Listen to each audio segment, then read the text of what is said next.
all of the presentation. We have quite exciting agenda. Has it started?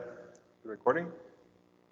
Excellent. So welcome again to the SILVANUS webinar, Integrated Technological and Information Platform for Wildfire Management. So today we have quite an exciting agenda. We have, first of all, introduction and overview of current results. My name is Lovor Komaric. I'm the dissemination manager of SILVANUS project, working for a company called Microdigital.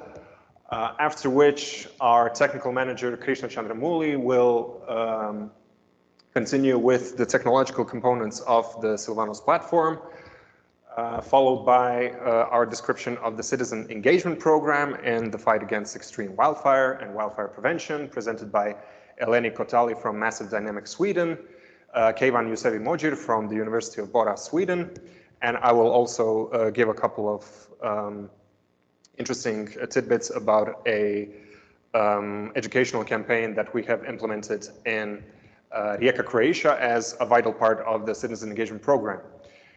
Then we will focus on the pilot outcomes, primarily on the already implemented pilots in Croatia and Slovakia, which will be presented by Željko Cebin from the Croatian Firefighting Association and Simona Kalinowska from Fremont, and after which I'm looking forward to all of your questions, all of the discussion, the Q&A. You can put your questions in the chat.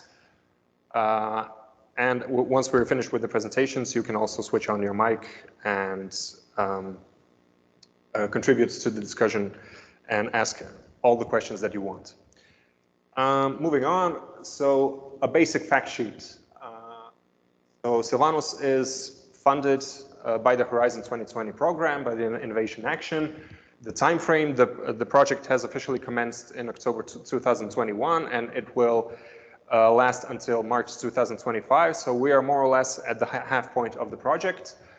The project cost is in total 24 million euros approximately, out of which 19.9 is co-financed by the European Commission. As you can see, it's quite an ambitious consortium. We have 49 partners. We have 18 countries. 15 countries are members of the European Union, but we also have 3 international partners in Indonesia, Brazil, and Australia.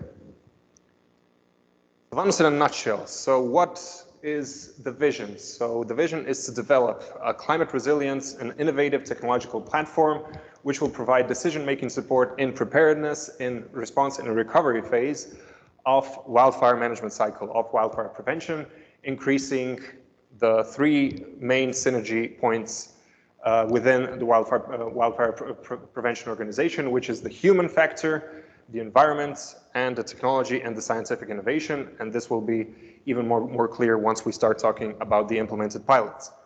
Then we have the phases. So all of these activities are divided roughly into 3 phases. The first phase, where we're also quite focused on, is the prevention and preparedness phase. Through the citizen engagement programs, through the fire ignition models, through training programs, augmented reality, virtual reality for firefighters, and so on. Then we have the detection and response phase, which deals with the deployment of firefighters, deployment of technology, including drones, including ground robots, coordination between them to detect forest fire, to reach those terrains where where it is difficult for the ground forces to detect, weather data analytics, and so on. Then we have the phase C. So we don't stop at the phase of the fire prevention. We continue with forest restoration, with biodiversity adaptation, with policy framework recommendation for forest governance, for soil rehabilitation strategy, and for the improvement and advancement of biodiversity. This will be achieved, as I've said already a couple of times, through the implementation of pilots where the SILVANUS platform will be tested. There are 12 pilots in 11 countries. The choice of pilots within these countries, as you can see, is not coincidental. So each pilot has its own specificity. For example, the French pilot tests the appearance of a forest fire close to a highly explosive plant, an industrial plant where there is a high chance that the fire will escalate. Then we have the Gargano National Park, Italy, which deals with prevention, detection, and restoration against accidental fire. We have in Slovakia the pilot that our colleague will elaborate soon in much more detail, which focuses on public awareness on fire danger safety, among other things. Then we have the Eubea Island, Greece, which had its huge issues with fire a couple of years ago, which focuses on promotion of fire safety, ecological resilience program. The Romanian pilot focuses on improving wildfire resilience. Especially interesting is the Portuguese pilot, which focuses on the impacts of fire, not just on the surrounding areas, but on the energy supply, on the water supply due to the abundance of ashes. So it is important to note that the SILVANUS project is focused not only on local or regional impacts of wildfire, but it can be on national and beyond due to the impacts of wildfire and potential issues that can arise on electricity infrastructure, on water supply, and so on in an entire country. Then we have the Czech pilot, which focuses on wildfire response preparedness and training. And last but not least, the Croatian pilot, which was the first pilot that took place this year, which focuses on wildfire prevention strategies against environmental causes, against human negligence. This took place in the training center of Šapjane, close to the city of Rijeka, Croatia. And my colleague Željko will have a presentation on this quite soon. This was about the European projects, but of course we have international projects which we are quite proud of. The Indonesian pilot, which focuses on forest restoration framework. If you remember, this is the phase C in the wildfire management cycle. We have climatic and weather impacts on the Amazonian fires pilot, which is based in Brazil. And in Australia, we focus on robotics, on effectively combating against wildfires using unmanned ground vehicles and advanced computing technologies. So this is shortly the introduction. Please join us on LinkedIn, Twitter, Instagram, YouTube. This is a QR code which takes us to the website. Looking forward to the discussion afterwards. But first, we'll focus on the next part of the agenda, which is the SILVANUS platform technological components, led by our technical manager, Krishna Chandramuli. Thanks, Lavorko. I hope you can see my slides and I am audible as well. Thanks again, and also a warm welcome from my side as well. We have designed the implementation of the SILVANUS project, taking into account all the latest scientific and technological innovations. So for the next 10 to 15 minutes, I'm going to talk a lot of technology. So I will try to keep it at a very high level.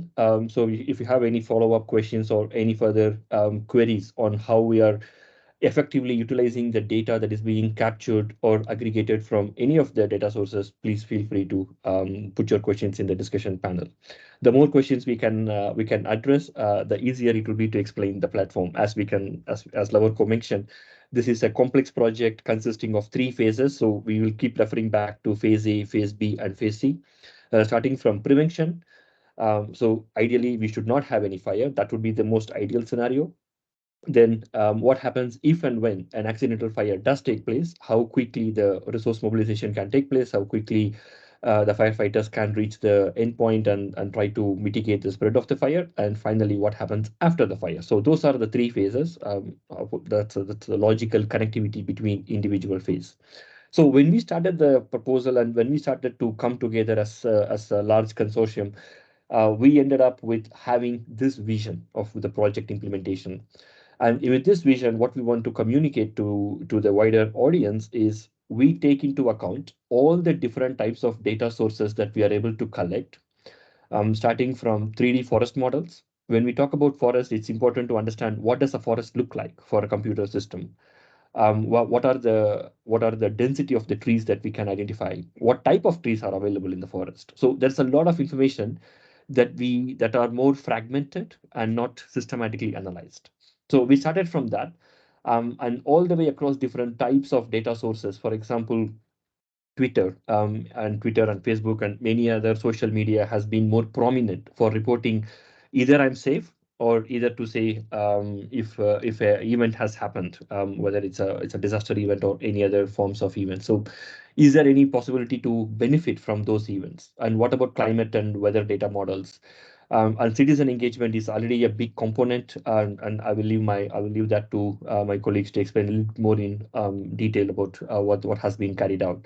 And even more importantly, when we have Copernicus data sets that are being produced from the launch of a satellite, and we are able to monitor the Earth observations for external weather patterns, for changing conditions, can we benefit from those knowledge, and what would be required to implement as algorithms, as approaches that benefits the improved ability for computer systems to analyze, and subsequently whatever reports that we can collect from the field, and of course the electricity and the utility power lines that goes across the country through the forest region is also one cause of fire, which was resulted in the California fire, which was quite devastating for the overall environment.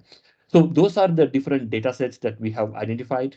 And then we also have designed at the center is the Silvanus cloud. And Silvanus cloud represents a highly complex environment which is able to deploy a lot of analytical tools, components, systems, algorithms, and of course, even the deployment of the AR, VR content for training the firefighters.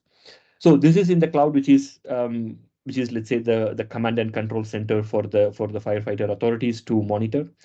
But then when you look at the practical scenarios of when you have to deploy people to the field and take into account how the fire is behaving, and you need people on the field with the ability, with the intelligence to identify the potential spread and subsequently deploy resources like especially water or water cannons or robots or whatever else that is needed to mitigate the spread of the fire and of course completely to put off.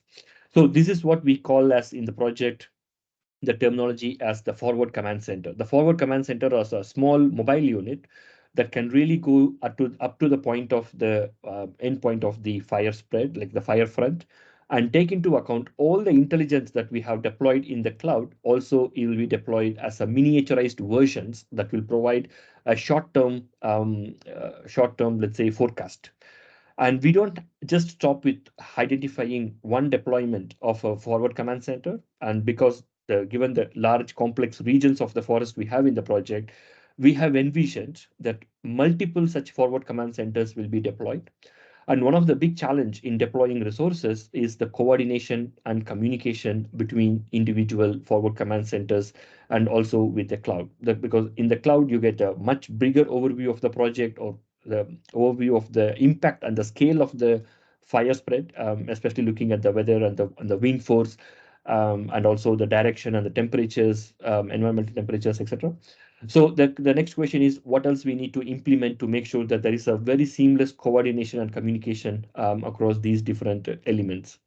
And of course, in the last few years, we have been hearing a lot of the improved capabilities of the drones and robots. And this is what we also have identified as a part of the forward command center to be able to deploy drones to the field and be able to capture data, which ideally represents the spread of the fire or even any protection or prioritization of the environmental protection that needs to be carried out. So you will also hear some technical terms in the context of cloud, which is the center point where all the complex computations will take place. The near edge is where we deploy, let's say, robust communication with the forward command center. And the far edge is at the end of the spectrum, where these devices are expected and be visible or be installed at the end premises of the field itself. So you have temperature sensors, you can have CCTV cameras. We can see and process if there is a smoke, then we can have an external alert system. So for individual phases, we also plan to execute these phases in the cloud for phase A, which is on the prevention and the preparedness activity, for phase B, which is on the near edge, because the fire is present and we need to mobilize resources to mitigate the spread of the fire. And for restoration purposes, we again go back to the cloud to monitor because the restoration is a very slow process and takes time to build upon over a period of time. And this will be carried out in the cloud as well. So this was the big vision. I hope I have given you a broad overview of different technical terms that we will be using in the next few slides of the project. So going ahead, taking this big vision and converting that into sort of a reality, into what would this look like in practical terms. We had a lot of discussion with our end users, and also thanks to our strong contributions from our partners who are representing the firefighters, the public authorities, and many other stakeholder requirements, we were able to then consolidate this big vision into smaller, focused deliverables or outcomes, which then what we refer to in the project as user products. And each user product is a very focused delivery of a specific functionality that takes into account a set of data streams and delivers a very clear decision making capacity and the ability for that particular stakeholder.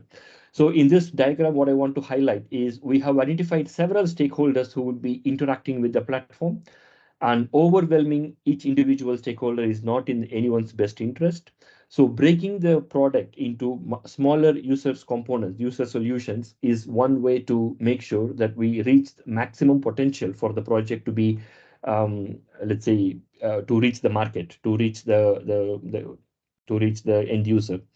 And to do this, we have identified several data repositories. As I said, we have a very complex data-based ecosystem that we need to handle, and different data and operational handling mechanisms, because all the binary data that we need to handle is not in the same format. And of course, we need to also implement a lot of data analytics, knowledge-based extraction, and decision support systems, all these different algorithms that then gets integrated. So I don't want to go through too much in detail of this part, where we have already categorized the different data sources into different data streams, different data formalities, modalities, which will have its own impact on how these different data formats are being handled. But it is suffice to say that we have identified the most optimal solution, which allows us to demonstrate that such a complex data solution or data aggregation pipeline can be handled, and we have now evidence to show that how effectively this handling processes can be achieved. Looking at the different user products and user observations that we can deliver to the end user, we have already identified and categorized different sets of information that will be processed and that will be made available at different endpoints as well. So moving on, when we want to deploy such a complex system on the field, what would be required? What would be the hardware requirement? What would be the software requirement? Whether the firefighters going to the edge of the fire, like the let's say the fire perimeters, will have the capacity to deploy such solutions. And this is again led to a lot of discussion inside the consortium to come up with a solution that is more flexible, that will allow the firefighters to be able to bring some of these new technologies to the forefront. At the same time, also keep it lightweight, because we didn't want to overburden the firefighters and the other stakeholders who are really focused on the fire itself, not to be burdened with configurational issues and other software related or hardware related challenges. So this slide is basically a very high level abstract overview of how this is being achieved. So on the front side, or on the cloud side, we have a lot of complex technologies that are being deployed. So I will not go through each and every one of them, but simply to say that there are mobile apps, which my colleagues will talk a lot more about. We have dashboards, which are again very one of the key ingredients or key outcomes that the end users will be able to visualize the information and make most informed decisions that will help the firefighters to prevent the spread of the fire. And of course, we have the AR/VR training component that will allow the firefighters to be prepared for a lot of changing or dynamic environment, which we cannot predict, because in the wild, based on the environmental factors, the circumstances and the situations can change quite fast and quite dramatically. On the front side, on the on the forward command center, what we deploy is the EMDCs, what we call as the EMDCs. They are extremely lightweight, portable hardware edge devices. They are being offered by Dell as a partner in the project. And these EMDCs have the capacity to process both CPU-based data sets and also GPU-based data processing capacities. And all the different, let's say, intelligence that we have developed in the project, which are deployed in the cloud, will be deployed as it is in the EMDCs, but with a much scaled down capacities. So we will not have a long-term prediction of the weather model, but a short version. And then we have the second deployment of the entire schema on a different end. And one challenge that we also realized when we were building this architecture is that our dependence on existing internet or existing communication channels is not something that we should be taken lightly. And especially in the forest regions, in the remote regions, in the mountains, the network connectivity may not be as it is in the urban area.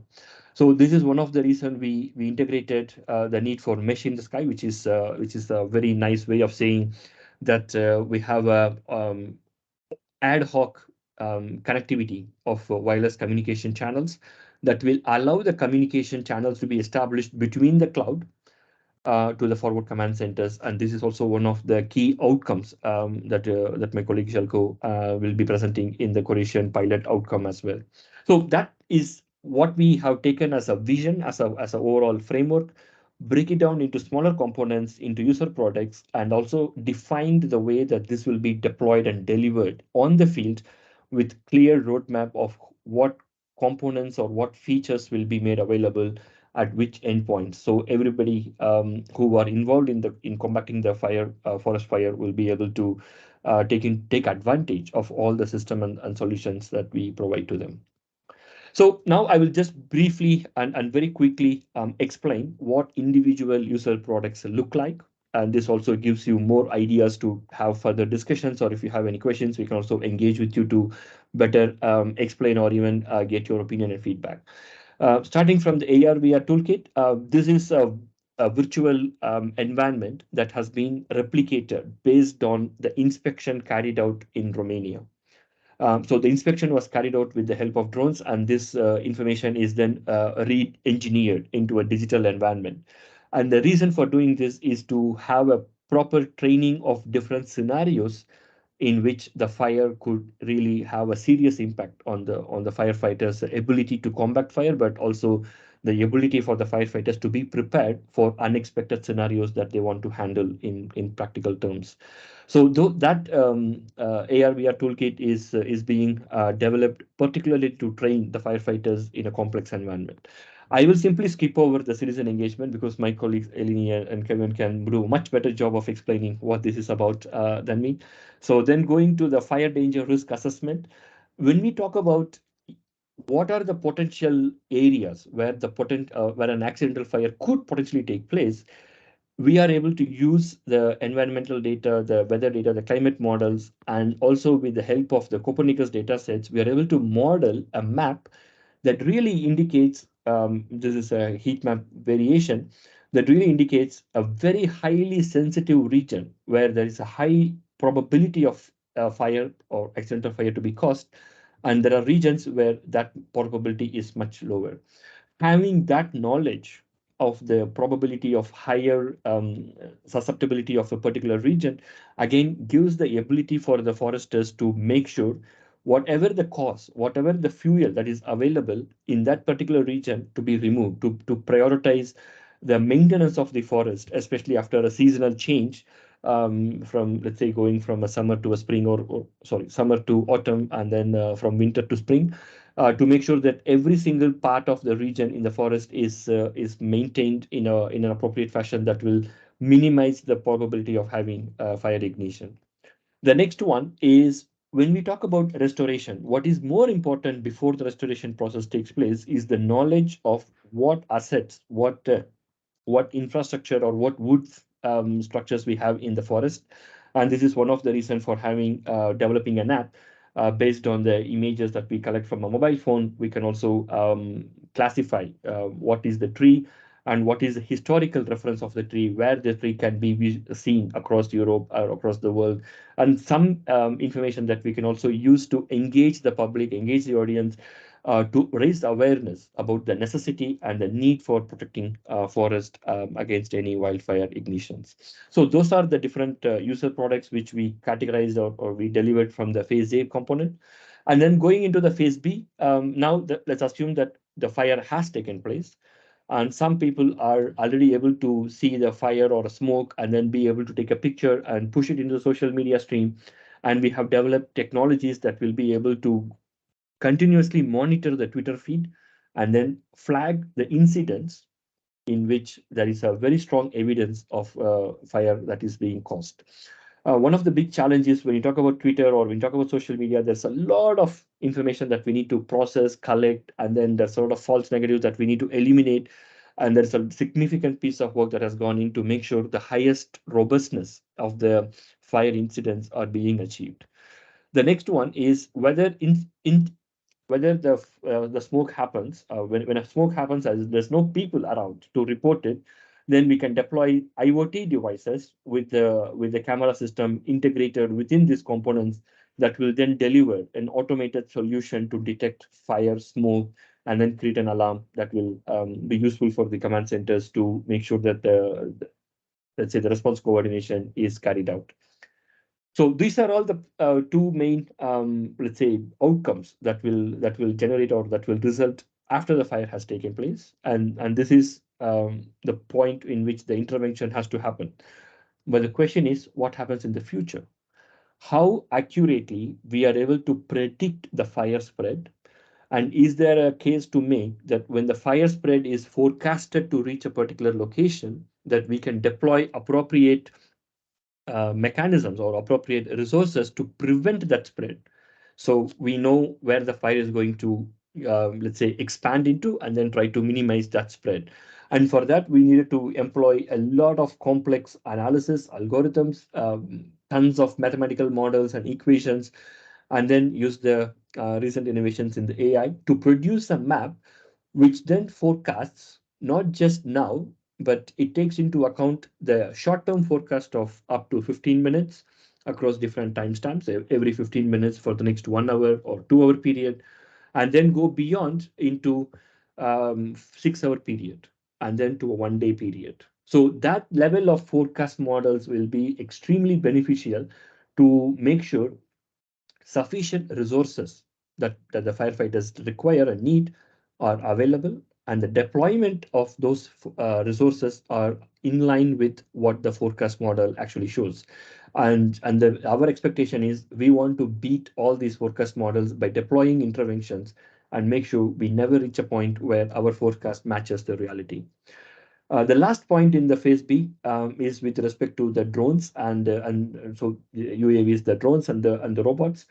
And the question then becomes, if you have a large area and you have more than one drone, what is the most optimal way to pilot the drone that will make sure we don't waste resources and maximize the available infrastructure that we can generate from capturing the drones itself. So we have a partner, Thales, who has developed this simulation model that actually goes across and creates a navigational pathway that really optimizes the flight path of the drone to make sure we have a large amount of data collection, which really reflects the surveillance area that needs to be carried out.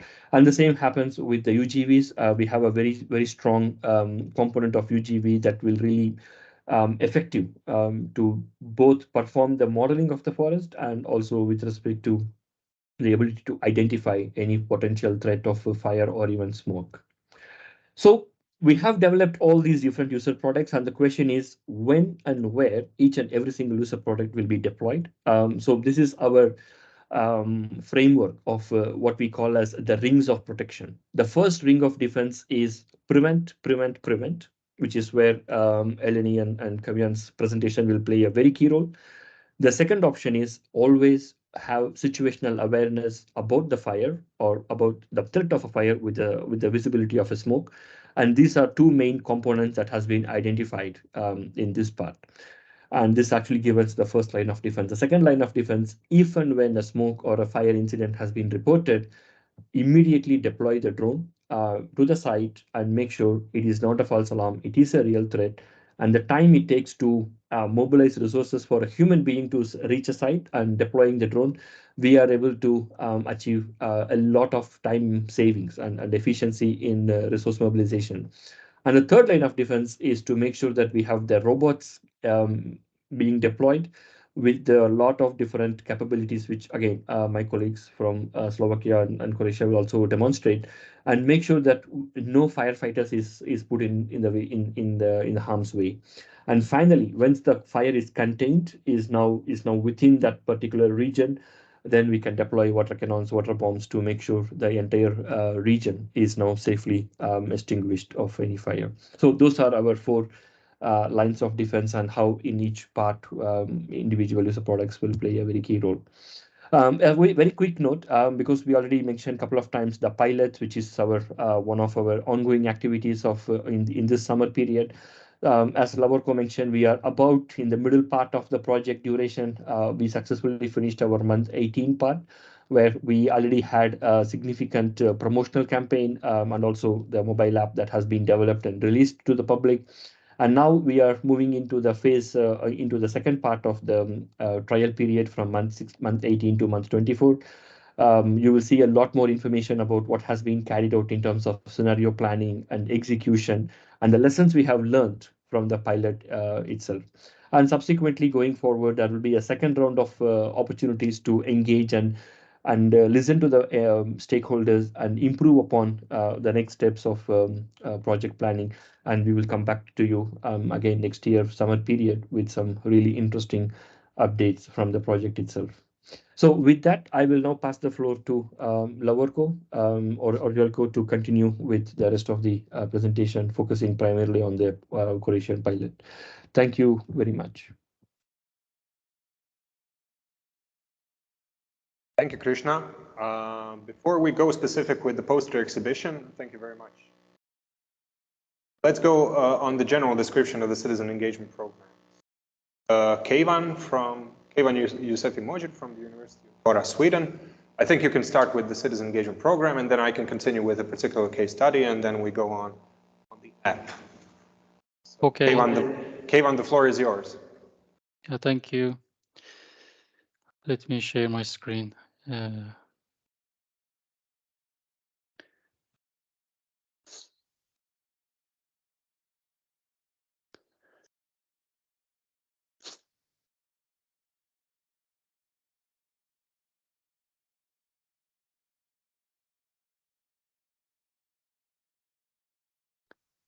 Can you see my screen now? Yes, we can. Okay. Now it works, right?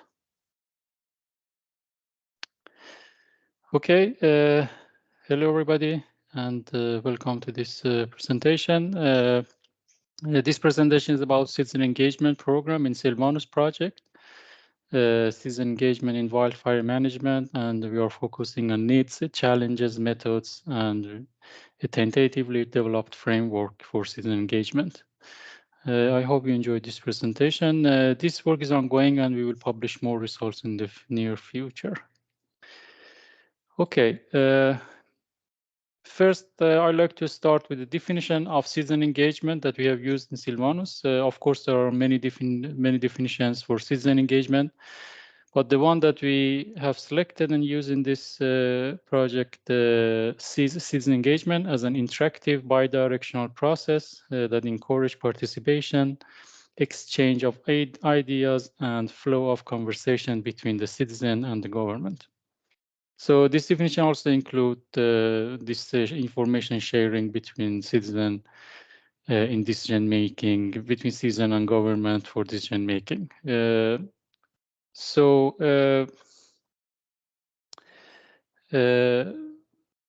What kind of roles can citizen have in wildfire management? There are some examples here.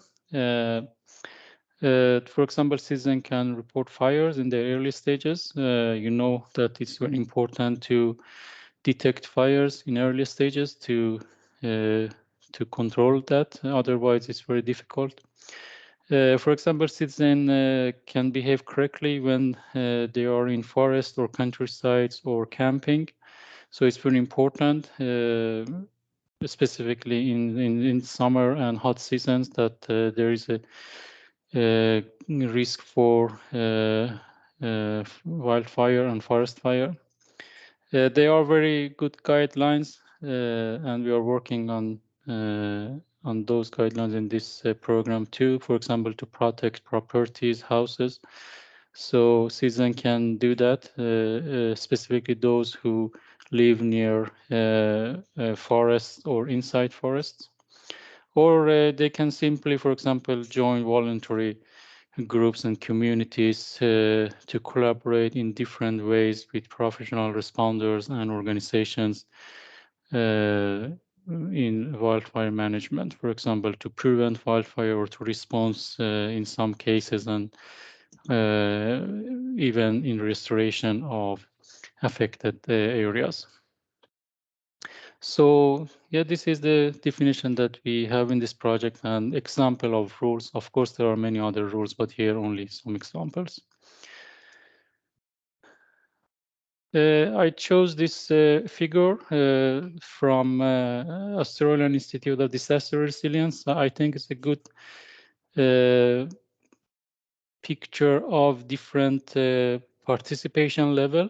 So we can see that, for example, a citizen can be involved in a level of information, participation, collaboration, and consultation, collaboration, and empowerment. So it means that this citizen engagement can be in different levels. For example, only to share the information between citizen and authorities to get a situational awareness or understanding of an incident, or they can be involved in some way in some limited activities, or they can share their ideas, feedbacks with professional responders and other authorities, or they can collaborate with professional responders and organizations to create alternatives, new solutions, or in the last level of participation empowerment, citizen can take responsibilities when they can understand the risk and accept responsibilities and act when an incident is there to manage, for example, the wildfire or to control the wildfire. But of course, it's very difficult to implement that empowerment phase. So, but this picture anyway shows what kind of levels we can define, or how we can categorize the citizen engagement. Okay, here I want to show you some slides about a simplified approach that we have used in the development of citizen engagement program. This is a simplified approach to media and communication effects, and implies that people can change their awareness, attitudes, and behavior under the influence of different media. We have used this theoretical approach to develop the citizen engagement framework. But basically, it means that the citizen engagement program is in fact a program of communication and interaction with citizens using variety of media in order to achieve its goal within each phase of the wildfire management. For example, prevention of fire, response and suppression of wildfire, or recovery of the devastated area. And this slide awareness shows which communication action should take place in raising the awareness about wildfire through informing and educating citizens and involving them in mutual communication to ensure effectiveness of their involvement in each phase of wildfire management. The next slide is attitude, and this slide shows which communication action should take place in changing the attitude toward wildfire, through increasing the engagement of citizens and promoting safe practices among them that help both prevent fires, diminish their negative effects, and ensure the safety of the recovered areas.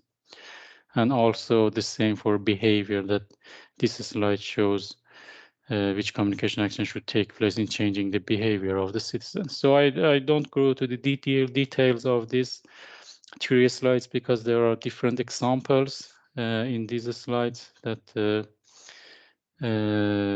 shows those actions that should take place in changing the awareness, behavior, and also attitudes of citizens. We have also categorized As the aim for citizen engagement activities based on our literature review and understanding of citizen engagement and talking to experts. So there are different aims for citizen engagement activities, or at least we can categorize them in these three categories. We can categorize them into practical, educational, and research aims. In the practical category, citizen can be involved, for example, in fire prevention, detecting fires, and informing professional responders and forest protections. Citizen engagement can also support fire responders with technological innovation and build a network of volunteers to support the firefighters. Educational aims include, for example, raising public awareness and promoting fire prevention and informing citizens about the danger and effect of wildfires. For example, providing them with some guidelines on how to prevent wildfire or raise their awareness in this case. Educational aims also include developing competences for citizens, including children, making them more knowledgeable and teaching them how to behave when, for example, they see fire in their early stages, or how to behave correctly in forests and the area near forests. And the research category includes collecting data, storing data, and finding the key challenges and problems when managing wildfires. For example, citizens can help collecting valuable data about fires, their locations, the type of fires, or the smoke they see, and also the biodiversity of the forest. They are just examples that we can or citizen can collect data in this research category. So this is a way to categorize citizen engagement activities. Here we have the citizen engagement framework based on the number of different studies, including, for example, literature review, systematic study of different related applications, apps, mobile apps, user needs and requirement studies, and review of previous studies, recommendation on citizen engagement modalities. We have developed a citizen engagement app with different modalities. Each of these modalities were further developed with additional details. For example, this mobile app, for the mobile app, various elements were defined. For social media and other engagement type, here we see various channels and engagement formats were identified. And for MOOC, educational contents were identified and are currently being developed. And for campaign, we have designed a large set of posters and the mobile app content have been developed. So based on this general model, for each modality or instance, we further details and consideration are then identified more deeply. For example, the participation level, target groups, or number of participation, frequency, or what would be the duration of an activity, or what would be the delivery mode. And finally, once all these details are decided related to each instance or box as shown here, the actual contents are developed in full details. So this is basically a framework that we use to develop different modalities and their content to be used in citizen engagement program. Okay, we are still identifying citizen needs, but here we have some examples based on our findings. So citizen needs,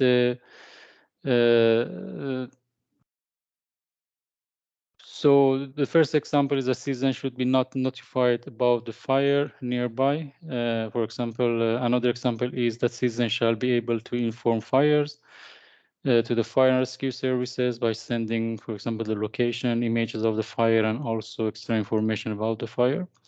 Citizens should be able to notify forest management. Let's go to the next slide. The forest management services by sending the location, images of the fire. Also, forest management services, when they see human negligence, for example, if someone behaves incorrectly in forest or they may cause a fire.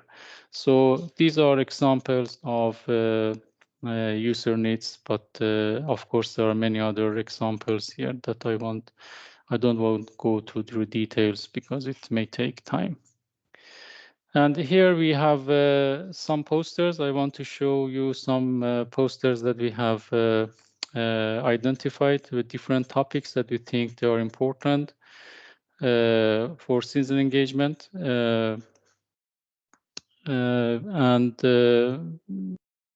These topics include, for example, effect of wildfires or wildfire prevention and safety tips to citizens. If you notice a wildfire, what should you do? Or some important messages, for example, don't let a little barbecue turn into the big barbecue.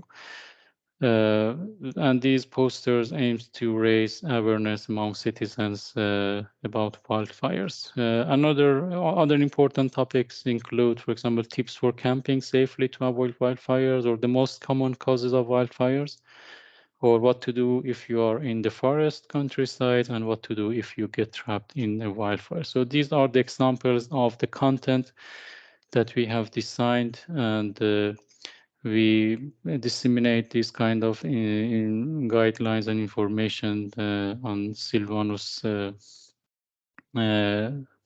social media platform and different channels, as I said, to raise citizen awareness about wildfires.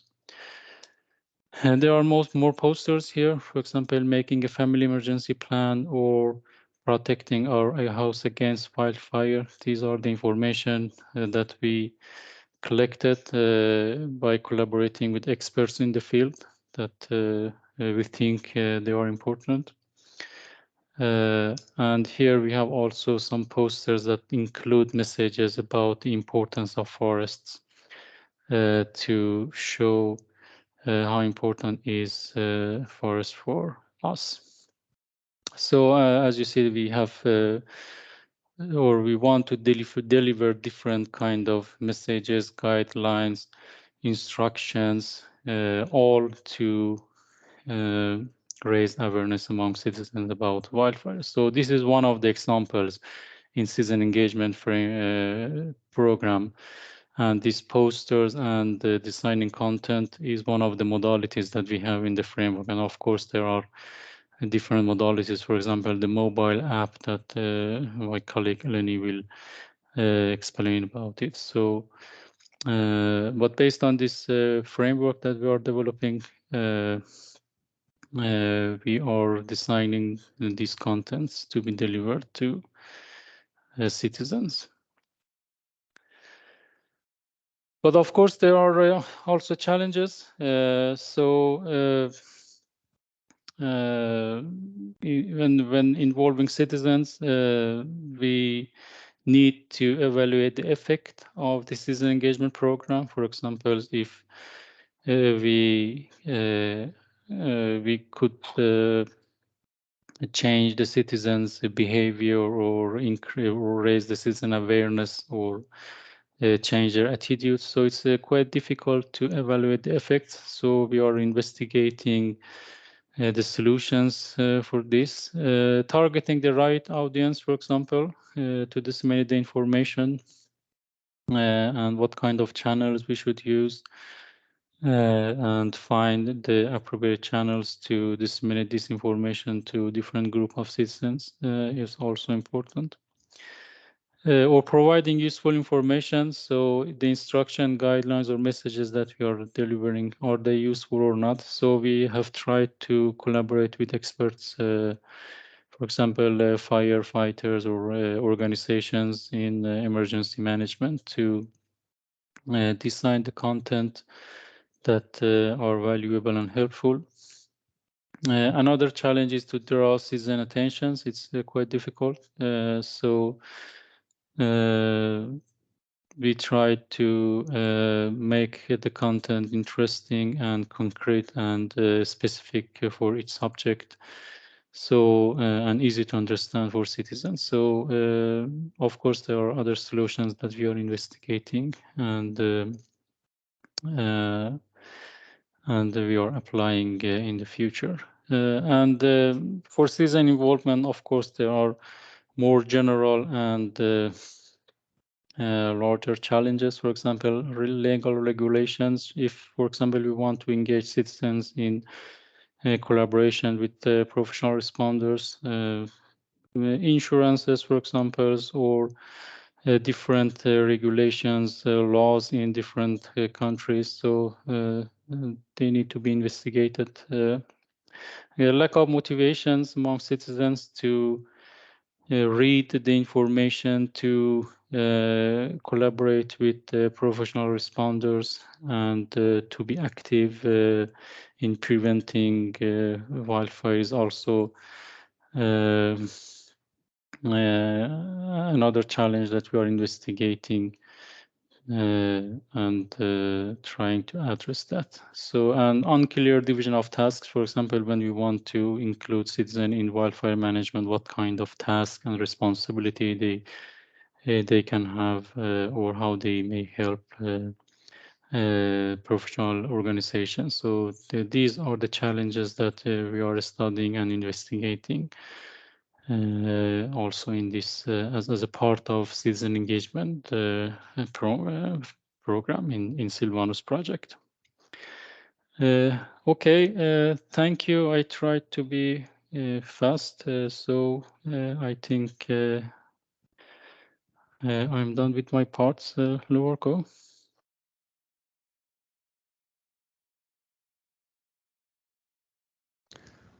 Thanks a lot, Keivan. I will briefly explain one of the most successful case studies we had on the citizen engagement program.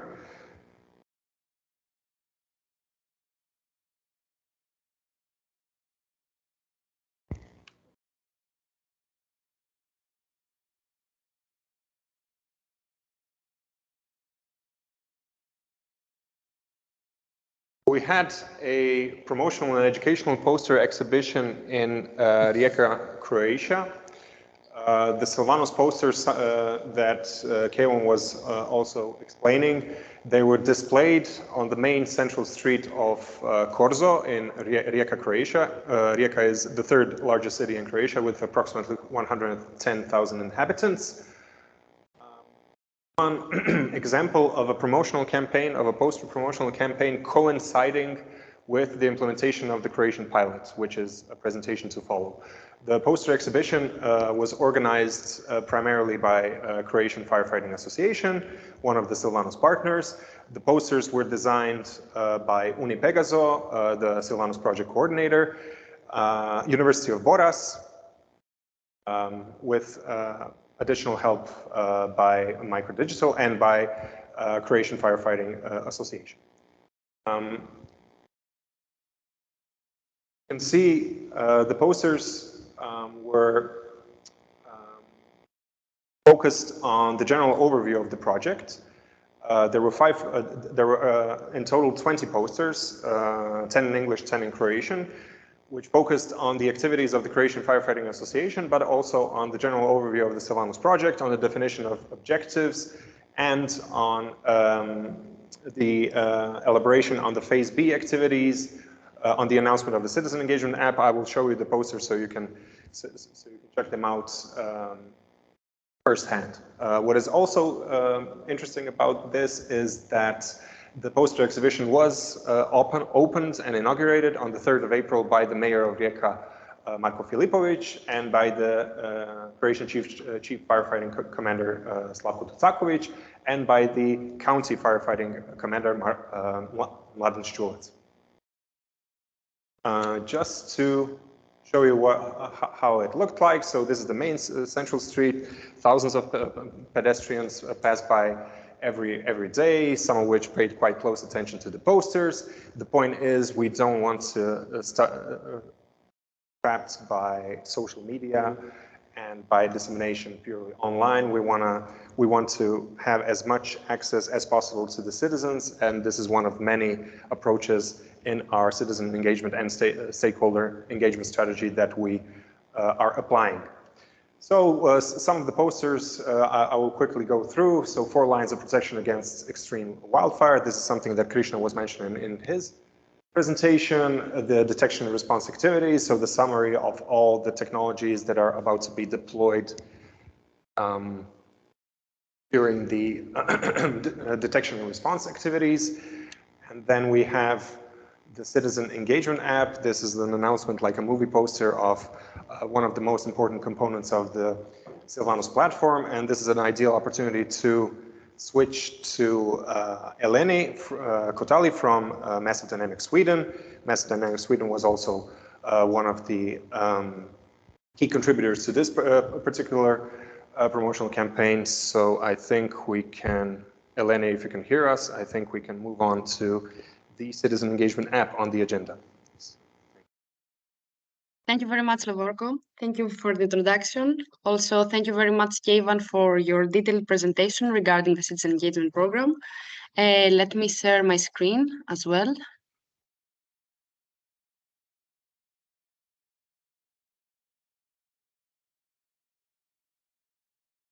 Okay, so hello everyone. My name is Eleni Kotali. I represent Massive Dynamics Sweden, and we are responsible, along with Keivan and University of Borås, for the citizen engagement program and for the design and the development of the citizen engagement app.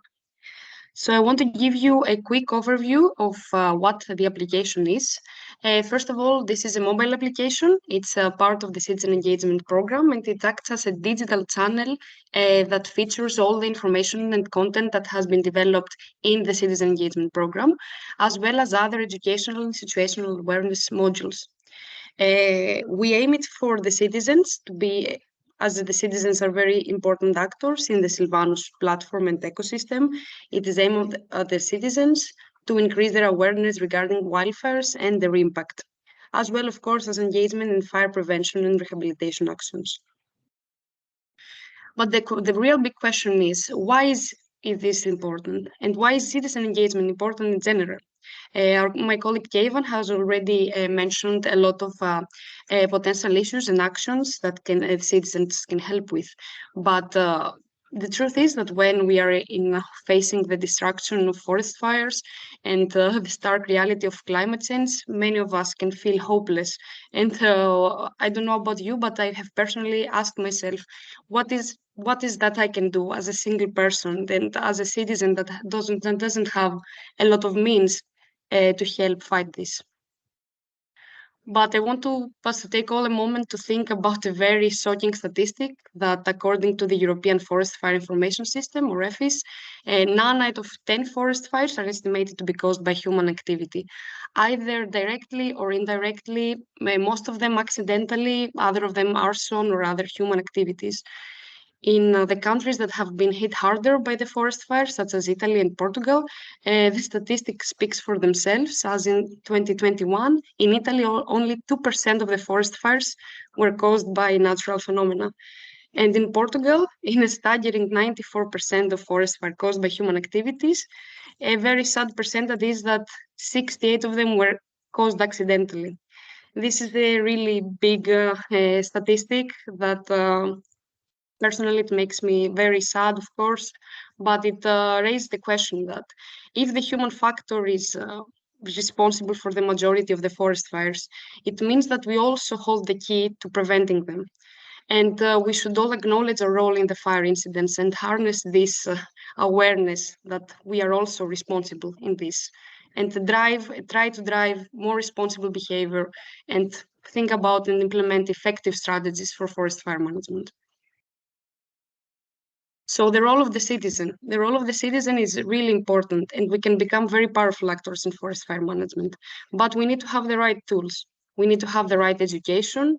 We need to have the right support so that we can become powerful agents and make change and make meaningful impact. It's not only about avoiding actions that can cause fires, but we can also try to engage in practices to protect and conserve our forest, as my colleague Keivan mentioned earlier in his presentation.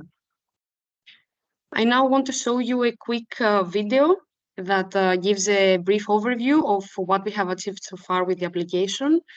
We don't have any sound on the video, but I can narrate some points.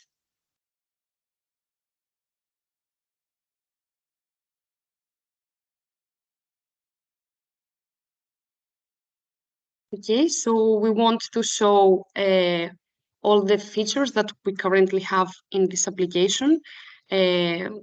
So currently we can show some educational modules that are here that can help citizens not only to prevent fires, but also to what to do on some scenarios. Here are some fire reporting features that we have. We want to help the citizens be able to record and send messages regarding if they are near the fire in order to increase the situational awareness.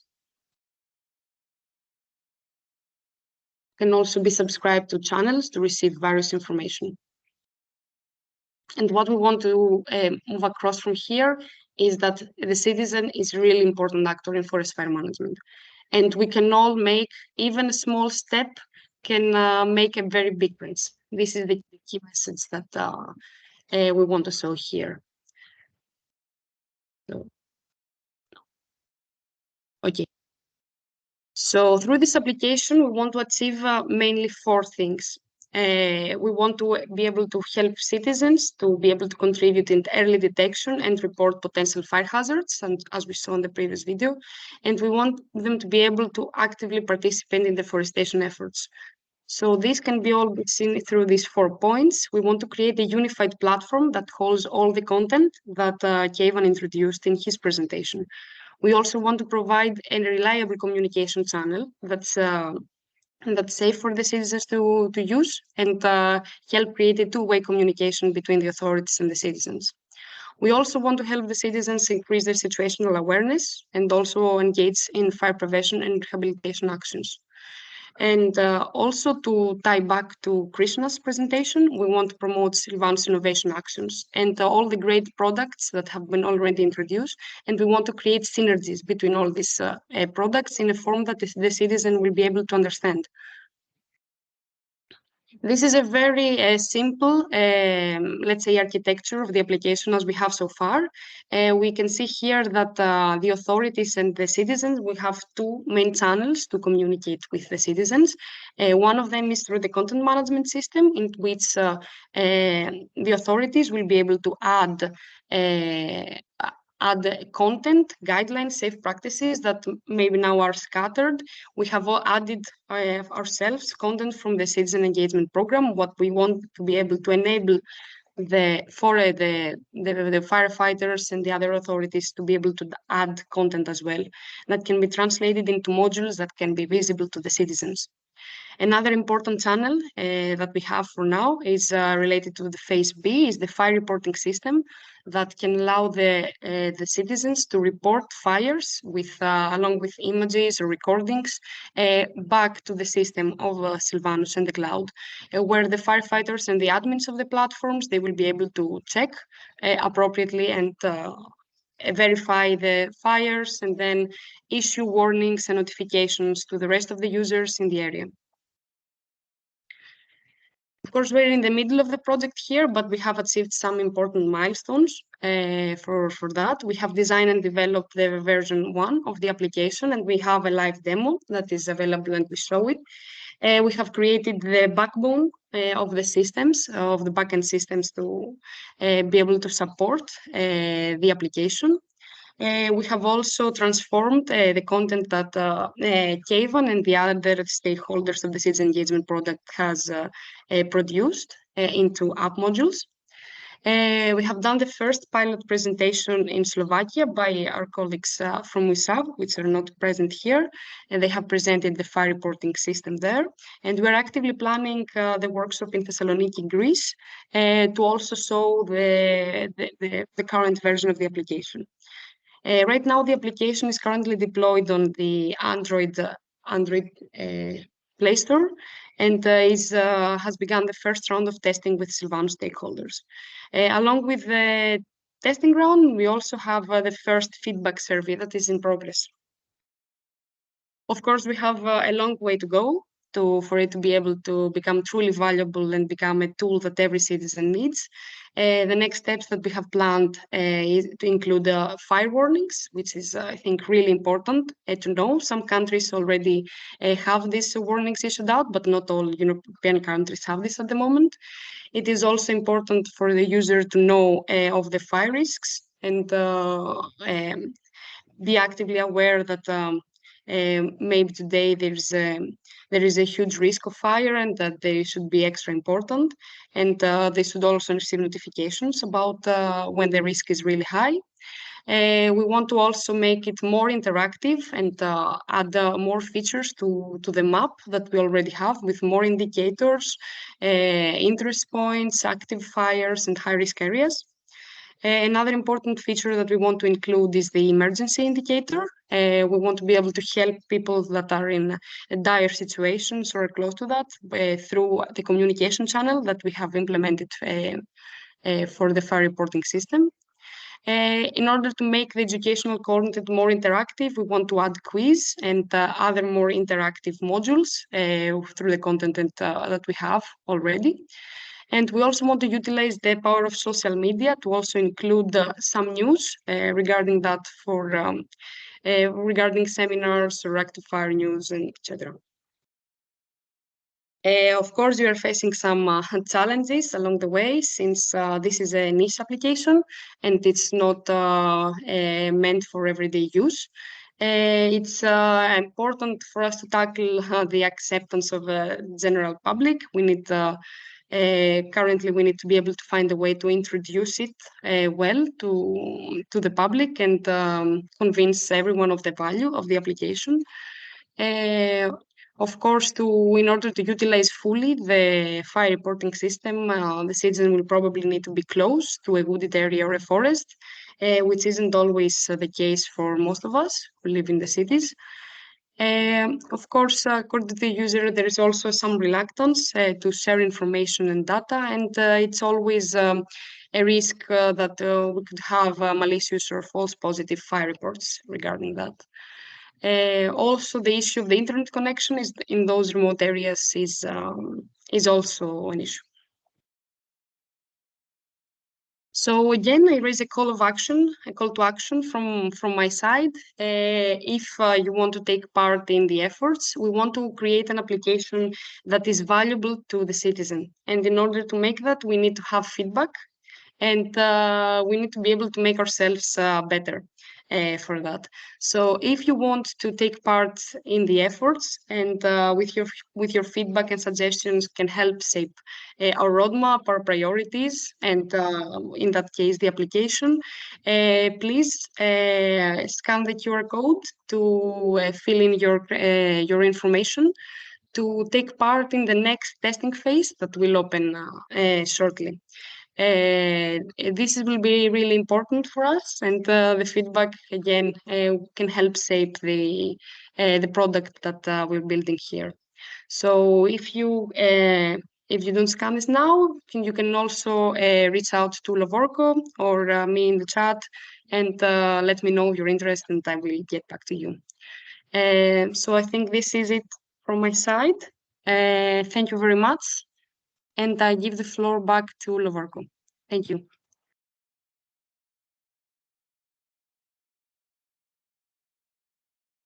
Thank you, Eleni. We'll continue with the presentation for the Croatian pilot. Željko Cabin from Croatian Firefighting Association is going to present.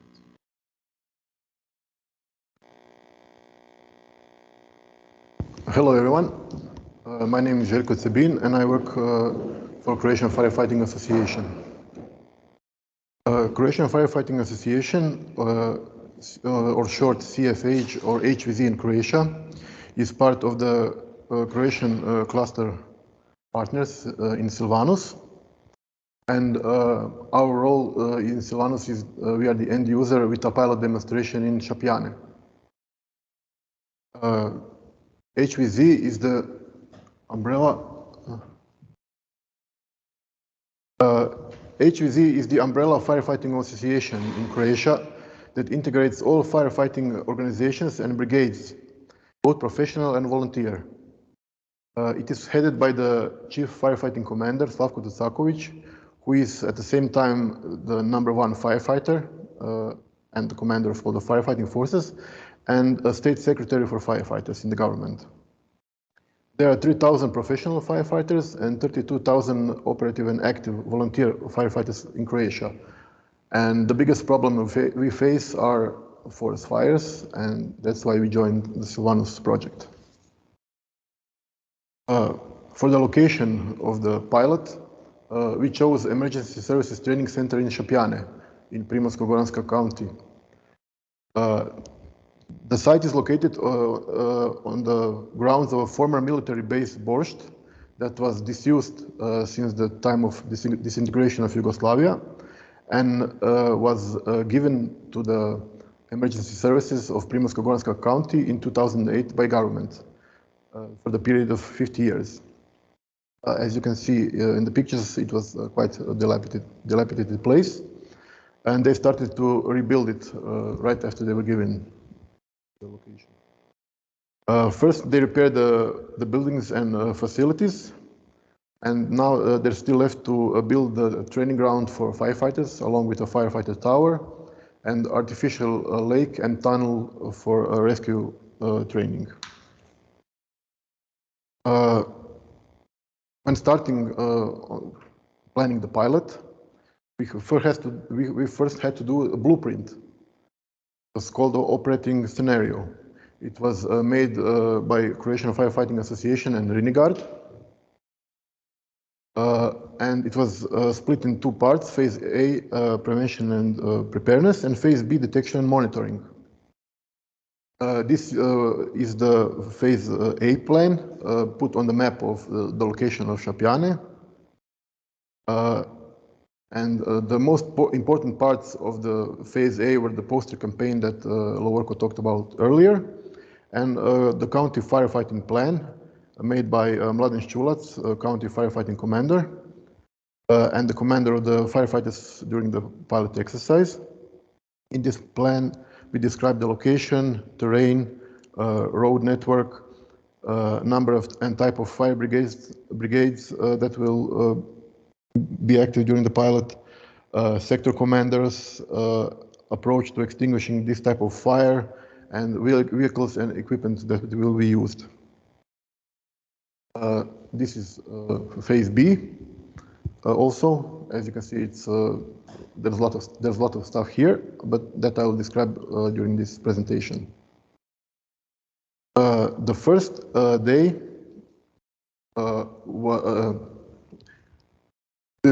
the pilot started on the 18th of April this year, and the first day was reserved for institutional greetings and presentations and lectures by SILVANUS partners and external advisory board members of Croatian Firefighting Association. During this time also there were equipment checks by firefighters and preparations, both firefighters and our international partners, Trimon and Rini. The second day, the 19th, was the day of the pilot exercise itself. The day started with a press conference by Chief Firefighting Commander Slavko Tucakovic and Regional Fire Commander and regional government representatives and representatives from SILVANUS. This was broadcasted on the local television, national television, radio, news portals, etc. Here you can see some of the vehicles that were used in the pilot. In total, there were 9 firefighting vehicles, fire engines and other type of vehicles, and firefighting plane. During the pilot, there were 2 professional firefighters brigades from the region and 3 volunteer firefighter brigades, also from the region closest to Šapjane, and also cadets from the National Firefighting School.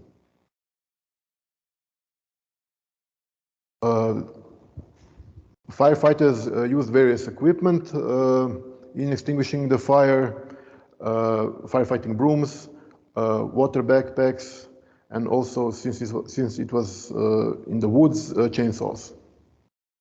During this whole time, Croatian Firefighting Association tested an integrated national firefighting management system, wildland fire spread simulator, a mobile firefighting operational center, and our partners Rini tested mesh in the sky system, and here you can see Maria from Catalink testing the fire detection camera. The fire itself was started by a human negligence. Residents noticed the occurrence of the forest fire, which was reported to Regional Firefighting Operational Center in the closest big city, Rijeka. The fire was carried uphill by the wind in the direction of north in the wooded area of mixed forest of spruce, fir, and beech. In extinguishing the fire, firstly, the firefighting brigades were used, but then with a sudden increase in wind power, which caused the fire to spread in the direction of a railway line, the firefighting plane was called, which, as you can see in the picture, helped greatly in putting the fire out. Here you can see some of the equipment that was tested. The first part of the pilot was the forest fire, and the second part was monitoring of the fire, of the separate fire by drones and UGVs or robots, and extinguishing the fire by the same UGVs. One was from Croatia, from our external advisory board member docking, that was supplied through Civil Protection Directorate, and the other, the one you can see in the picture, was by our Slovakian partner TReMon. The same robot from TReMon is pictured here on the left. In the center are the drone guys from Zagreb Fire Brigade, and on the right are our TReMon partners that used the mobile weather station to monitor the microclimate situation on the pilot site. Here pictured you can see the Croatian robot by docking on approach to the fire. The water to it was supplied by a fire engine from a volunteer firefighting brigade Kras that is near to Šapjane. Here you can see both robots dousing the fire, extinguishing the fire. The smaller one is from TReMon, and the larger one was from Croatian partner docking. After the fire was put out, the smaller robot sifted through the debris to make sure that the fire was put out and that the fire wouldn't start again. During the whole time of both exercises, the one of the forest fire one and the robot extinguishing one, our partners from RiniGARD, from Rini, you can see him on the left, tested the mesh in the sky system, and on the right, Maria Maslikova from Catalink tested the fire detection camera. And now I'll show you the video from the pilot.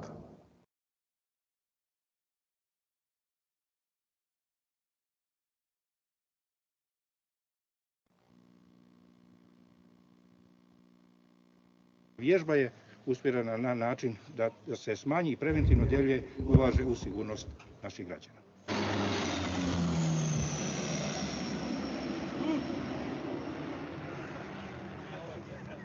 Dakle, danas imamo prikaz djelovanja vatrogasnih snaga, koordiniranog djelovanja vatrogasnih snaga u skladu s našim planom aktivnosti i primjene plana podizanja snaga u slučaju razvoja i širenja požara. Dva smo sektora zamislili za ovu vježbu. Prvi sektor je sektor koji je prikazao širenje požara kroz gustu šumu s velikom količinom lako zapaljive tvari, velikom količinom trave koja je na ovoj strmini omogućila brzo širenje požara. Važno za vatrogasce je svakako rana dojava požara i tom ranom dojavom požara omogućeno je da čim prije pošaljemo i snage i počnu djelovati.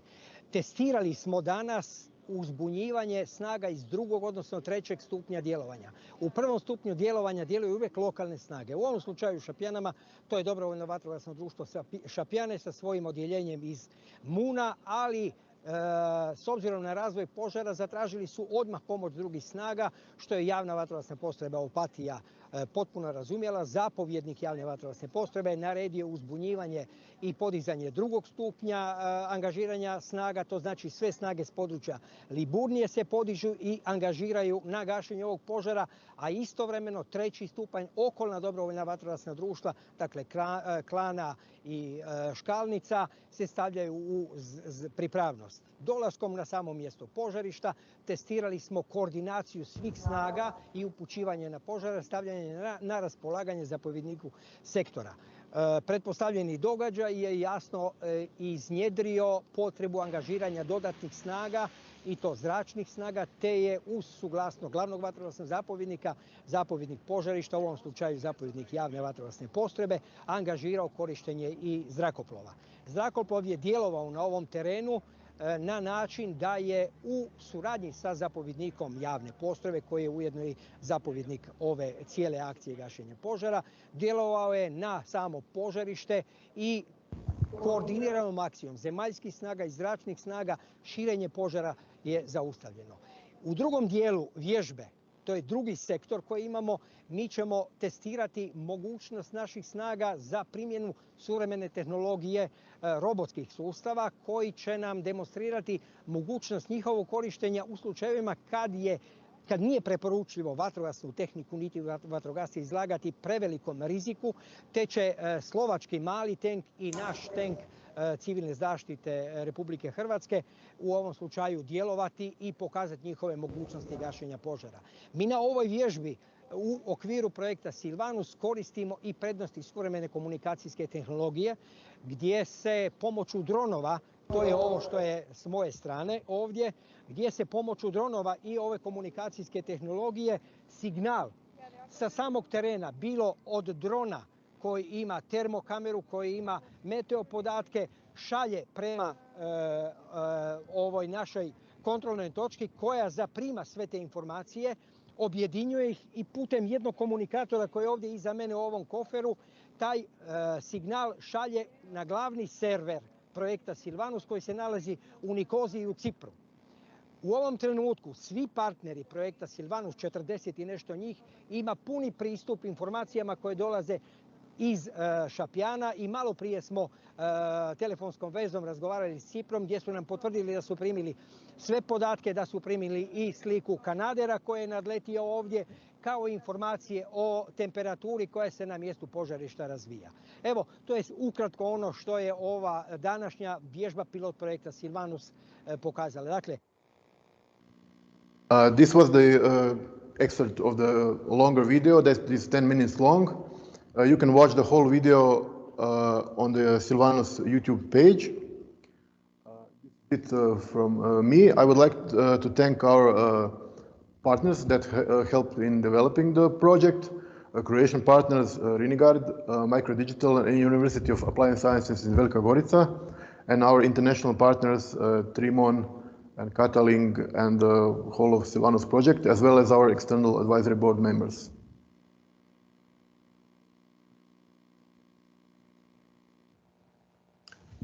Thank you very much. Thank you, Željko, very much. Richard from Trimon has joined us to present the Slovak pilot. I hope you can hear us. Hello, everybody. Yeah, can you hear me? Yeah, we can hear you. Yeah. Okay, I will share my screen. Excellent. Can you see it? Yes, we can see it, just in full screen. Okay. Yeah. Excellent. Yeah. Great. So hello everybody, my name is Rehak. I'm here on behalf of the company Fremon, the Slovak company Fremon, and all other companies that were involved in Slovak pilot. How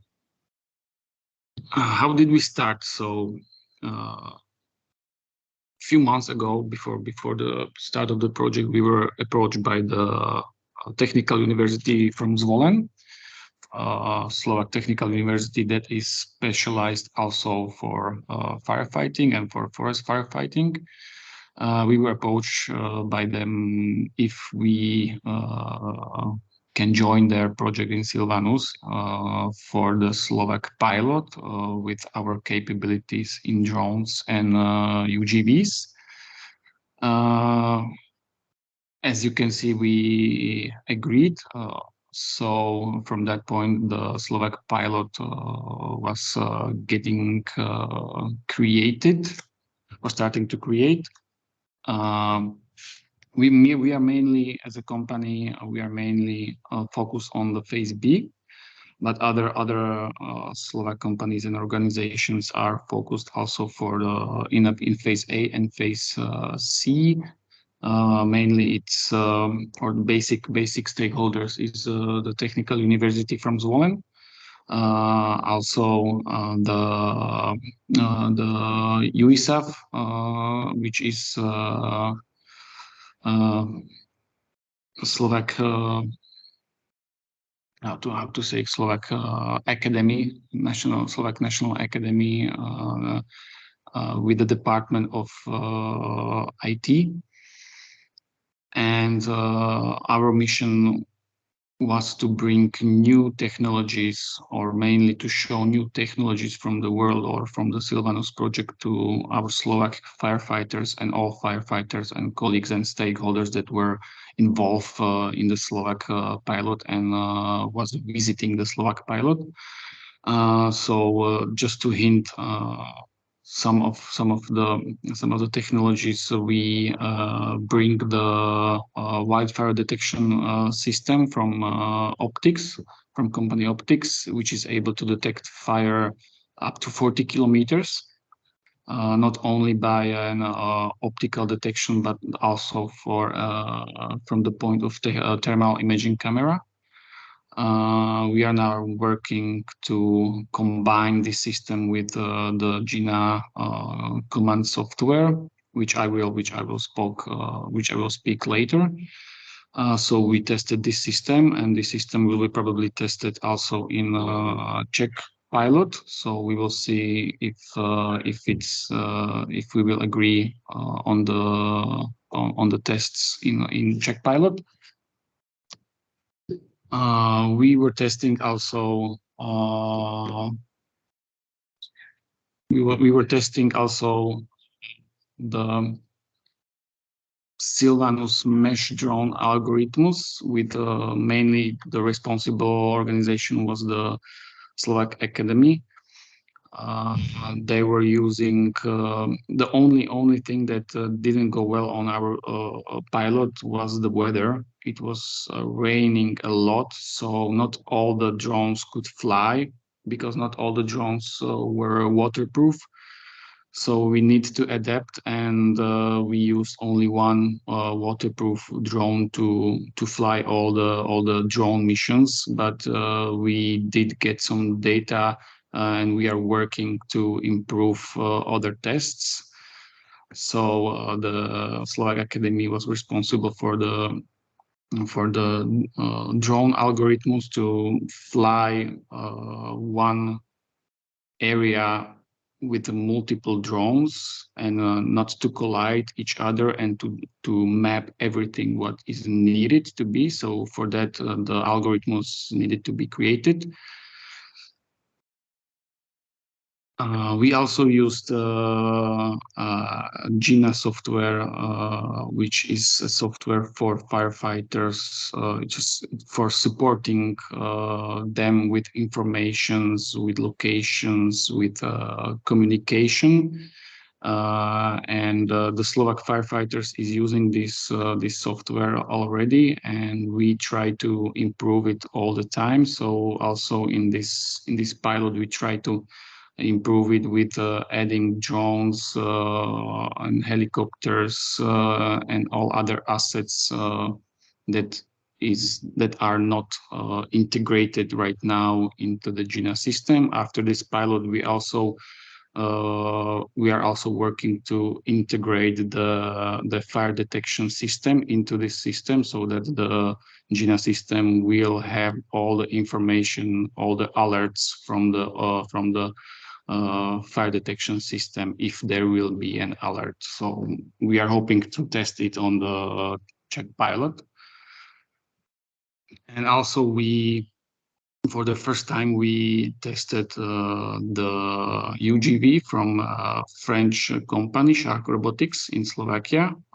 It was a very good test despite the weather, because the weather created a muddy terrain, and the robot was really excellent even in this kind of terrain. And it is a very multi-mission firefighting robot with more than 10 options of equipment that could be added to the robot. So not only for firefighting, but also for transporting wounded people or transporting firefighting equipment, and with really high autonomy, up to 12 hours. So it was really good test in a very hard conditions. So we are very satisfied with the robot. So you can see that the robot was really used for a lot of missions, not only for firefighting, because the firefighters at this pilot wanted to train not only one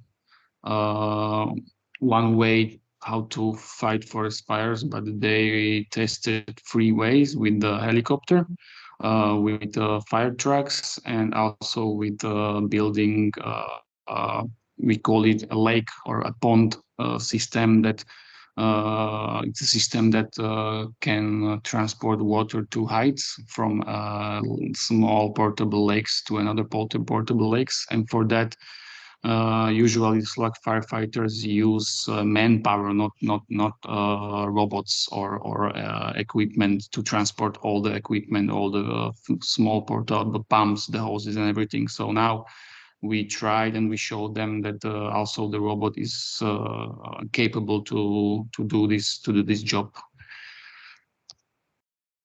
So for aerial forest firefighting, we used the military helicopter, and it was equipped also with a GPS tracker, so that the military helicopter could be always seen in the GINA software system, the location of the helicopter. So that was something new for the Slovak firefighters. And they also like it because they, not only from the safety point of view, they knew all the time where the helicopter was, but also for planning how to deploy the helicopter. It's a very good feature to have a GPS tracker on board. And at the end, we created a small or a short video, so from the pilot, so you could see all the equipment and all the people and teams involved in the Slovak pilot. So I will show you the video. Do you see it? Is it visible?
So thank you for your attention, and that's all from my side.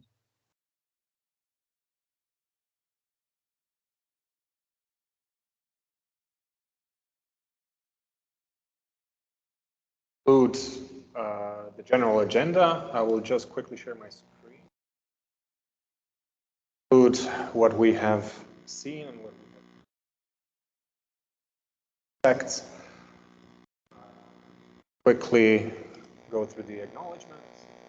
And was organized and co-presented by, hosted by University of Applied Sciences Velika Gorica, Croatian Firefighting Association, RiniGARD, Venaka, TReLeaf, University of Borås, Sweden, Iman and Microdigital as an EU Green Week event, and just to make sure the project has received funding from the European Union program under grant agreement number. So we're a bit behind, but I still hope we can have some time for discussion. Are there any questions to all of our presenters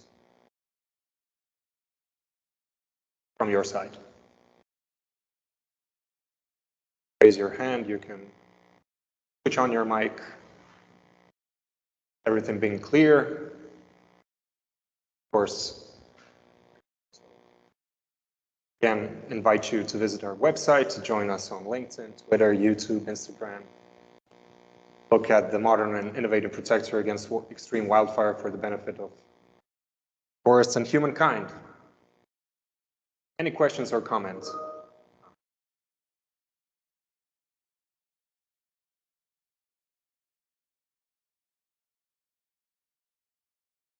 Background noise, okay.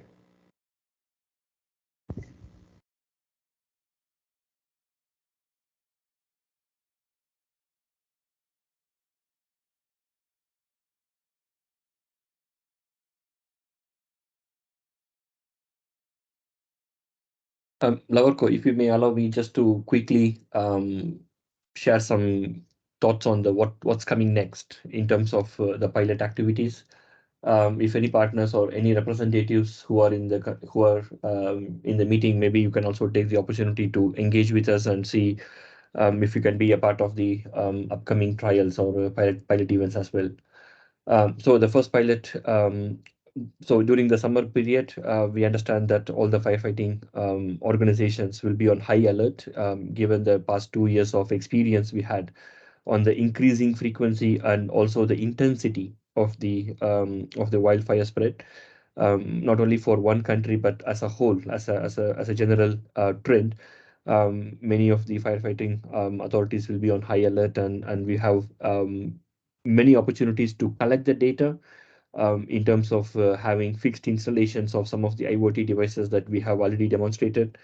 But the actual, let's say, end-to-end trial activities are planned to be carried out either in the second half of August or towards the first and second half of September. So please make a note of this time period. If anybody is willing, please do get in touch with us. We have very exciting prospective new demonstrations to be included in the forthcoming events. That will include the Czech Republic pilot, the French pilot. Similarly, we also have the Greek pilot, which will be more on the ability to identify the complexities of multiple administrations and multiple administrative authorities coming together in order to tackle the fire.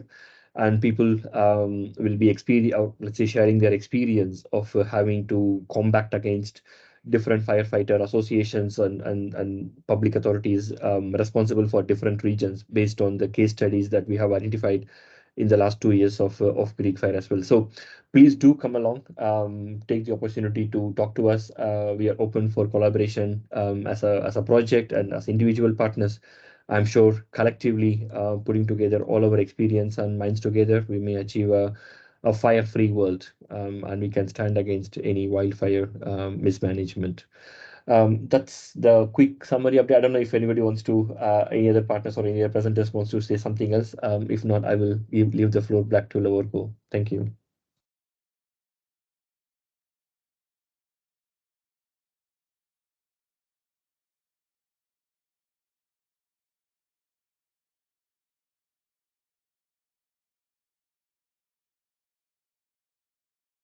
Lavarko, I think you are still muted.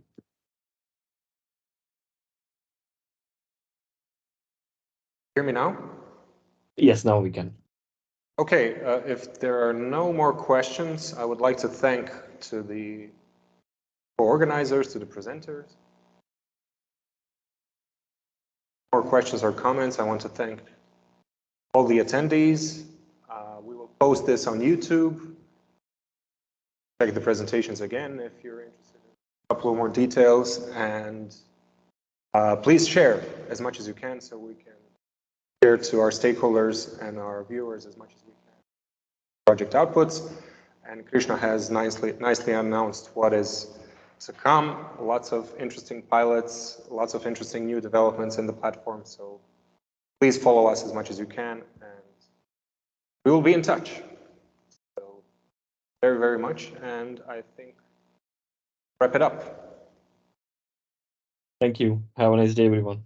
Bye. Thank you, Lavarko. Thank you, everyone. Bye-bye. Have a nice day. Thank you. Goodbye. Thank you. Thank you. Thank you, Lavarko. Thank you very much. Bye-bye.